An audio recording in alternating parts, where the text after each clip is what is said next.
안녕하세요. 2026년 2월 16일 시장 분석 시작하겠습니다.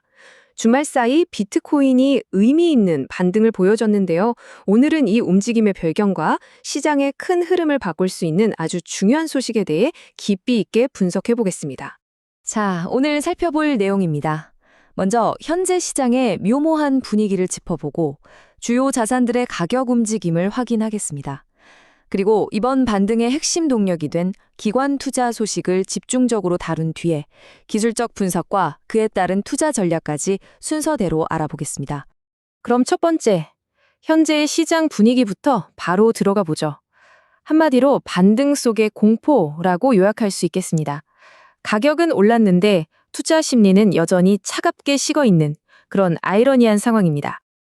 네, 지옥 끝에서 나온 기술적 반등, 그러나 여전한 공포. 이 한 문장이 지금 시장의 이중적인 모습을 가장 정확하게 표현하는 것 같습니다. 분명히 가격은 회복세를 보이고 있는데 왜 시장 참여자들은 여전히 두려워하고 있는 걸까요? 자, 바로 이 지표를 보시면 그 이유가 명확해집니다. 시장의 감정을 나타내는 공포 및 탐욕 지수인데요. 비트코인 가격이 반등했음에도 불구하고 지수는 여전히 10일 극단적 공포 단계에 머물러 있습니다. 가격과 투자자 심리 사이에 상당한 괴리가 발생하고 있다는 뜻이죠.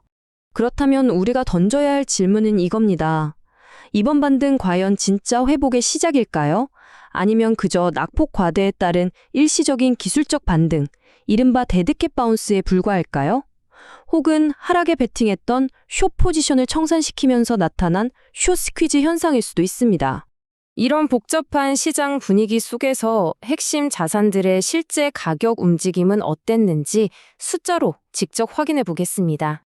보시는 것처럼 시장의 바로미터인 비트코인이 중요 지지선이었던 66,000달러 선을 성공적으로 방어해내면서 약 4% 반등했습니다.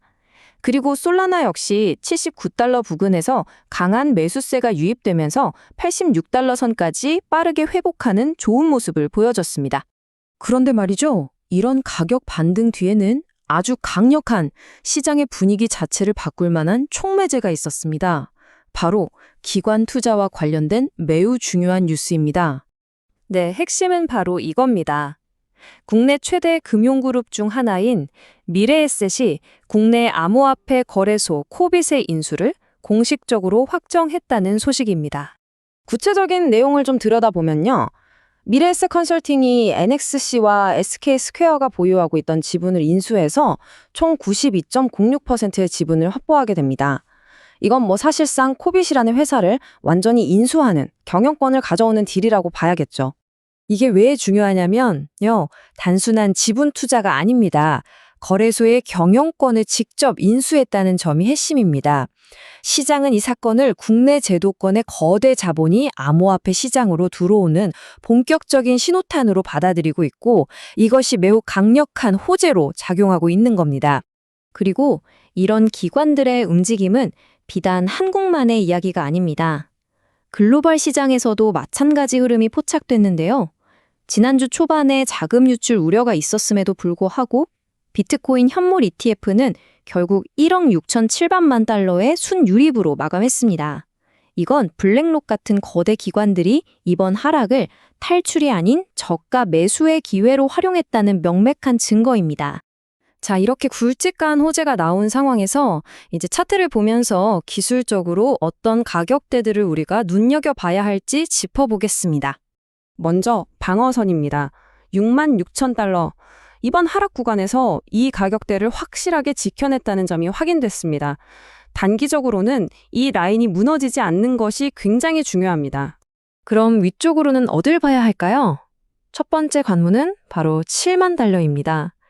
기술적인 의미도 있지만 그 자체로 아주 강력한 심리적 저항선 역할을 하는 구간입니다. 그리고 설령 7만 달러를 돌파하더라도 바로 위에 더 강력한 저항선이 기다리고 있습니다. 약 71,800달러 부근인데요. 이 자리에 바로 50일 이동평균선이 위치해 있어서 기술적으로 아주 의미 있는 저항 구간이라고 할 수 있습니다. 파생상품 시장도 한번 체크해 볼 필요가 있습니다. 한때 과열됐던 펀딩비가 이제는 중립 수준으로 돌아왔습니다. 이게 무슨 뜻이냐면 시장의 투기적인 열기가 한풀 꺾이면서 과도한 레버리지가 어느 정도 해소되었다는 긍정적인 신호로 볼 수 있습니다. 자, 그럼 이 모든 정보를 종합해서 우리는 앞으로 어떻게 대응해야 할까요? 투자자 유형별로 나누어서 구체적인 전략을 한번 정리해 보겠습니다. 먼저 현물 투자자분들이라면 66,000달러라는 지지선이 확인됐고 또 미래에셋이라는 든든한 호재가 나왔기 때문에 시장이 다시 조정을 받을 경우 65,000에서 66,000달러 구간을 분할 매수 기회로 삼는 전략을 고려해 볼 수 있습니다. 반면에 단기적인 관점의 선물 트레이더라면 아직은 66,000달러와 7만 달러 사이의 박스권 움직임이 유효합니다. 이 범위 안에서 짧게 대응하다가 박스권 상단이나 하단이 확실하게 돌파될 때 그 방향을 따라가는 것이 현명해 보입니다.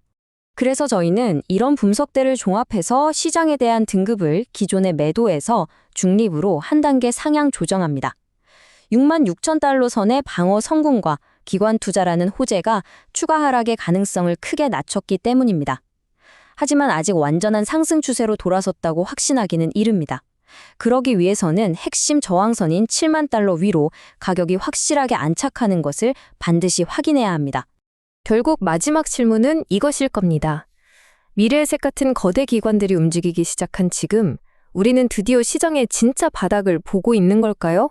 아니면 더 큰 파동을 앞둔 잠시의 숨고르기에 불과한 걸까요?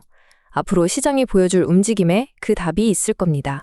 오늘 전해드린 내용은 어디까지나 시장에 대한 정보를 제공하기 위한 분석이며 특정 종목의 매수나 매도를 권유하는 투자 조언이 아니라는 점 다시 한번 강조드립니다. 모든 투자 결정에 대한 책임은 투자자 본인에게 있습니다. 오늘 분석이 유용하셨다면 앞으로도 계속될 깊이 있는 시장 분석을 위해 구독과 좋아요로 많은 응원 부탁드립니다. 시청해주셔서 감사합니다.